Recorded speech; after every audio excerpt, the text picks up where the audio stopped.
Digital estate के नाम पर बढ़ती ठगी पर मुख्यमंत्री देवेंद्र फडणवीस का बड़ा बयान।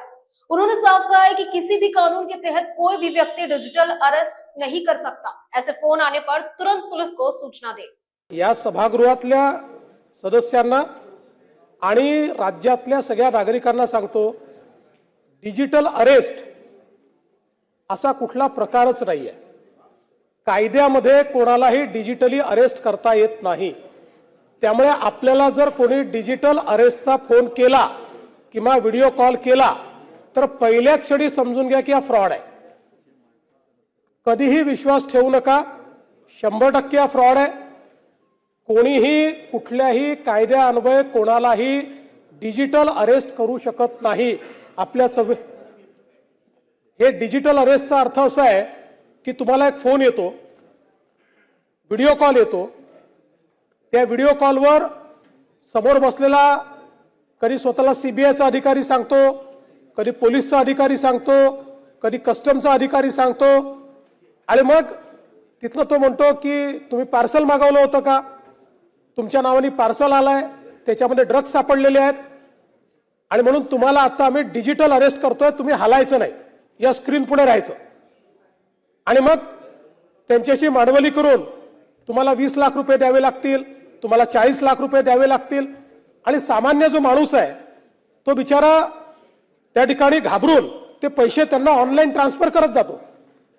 असे आश्चर्याची गोष्ट अशी आहे की याच्यामध्ये मोठे मोठे लोक, म्हणजे आश्चर्य सांगतो की एक रिटायर्ड IAS अधिकारी तो सापडला, त्यांनी पैसे देऊन टाकले। IAS रिटायर्ड, एक नेव्हीचा अतिशय उच्च पदावरनं रिटायर झालेला, त्यांनी घाबरून पैसे देऊन टाकले। म्हणजे आपले जे काही पेन्शनचे याचे त्याचे पैसे जे आपल्या बँकेच्या अकाउंट, आणि मग यांची पुढची मोडस ऑपरेंडी अशी आहे की ते पैसे खात्यात आल्याबरोबर वेगवेगळ्या खात्यांमध्ये पटापट त्या खात्यातनं ते जातात आणि असं करत ते कुठेतरी विदेशातल्या एखाद्या खात्यात चालले जातात। आणि याचं अनेक केसेसमध्ये तर असं लक्षात आलंय, पूर्ण ऑपरेशन हे विदेशात नव्हतं, मेन माणूस विदेशात बसला असतो, साधारण अशा देशात असतो की ज्याच्याशी आपला करार नाहीये, आणि इथले जे लोक असतात ते फक्त त्यांचे हँडलर असतात, त्यांना नीड टू नो बेसिसवर माहिती असते, पूर्ण ऑपरेशनची माहिती त्यांना नसते। आणि म्हणून मी पुन्हा एकदा सांगतो, कोणालाही डिजिटल अरेस्ट करता येत नाही। कोणालाही डिजिटल अरेस्टच्या संदर्भात कॉल किंवा माहिती आली तर समोरचा माणूस फ्रॉड आहे म्हणून समजा आणि थेट त्या क्षणी 1930 या नंबरवर कॉल करा। हा आपला सायबरचा नंबर आहे, प्रचंड मोठी आपल्याकडे व्यवस्था त्याची उभी आहे।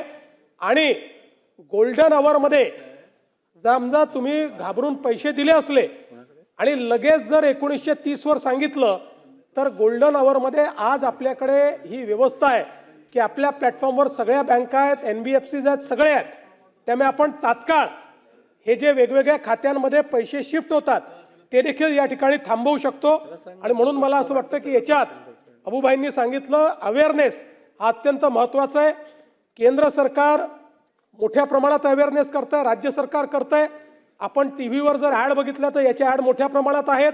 त्यासोबत रिंगटोनवर देखील डिजिटल अरेस्टच्या संदर्भातल्या ॲड्स आपल्याला पाहायला मिळतात। तरीही रोज प्रत्येक दिवशी कोणी ना कोणी याच्यामध्ये फसतं आहे। आणि म्हणून या सभागृहाचा जो काही रीच आहे त्याचा फायदा घेऊन मी सगळ्यांना विनंती करतो, डिजिटल अरेस्ट हा केवळ खोटेपणा आहे, निव्वळ खोटेपणा आहे। कोणालाही डिजिटल अरेस्टची माहिती फोन कॉल व्हिडिओ कॉल काही आला तर थेट 1930 वर तक्रार करावी।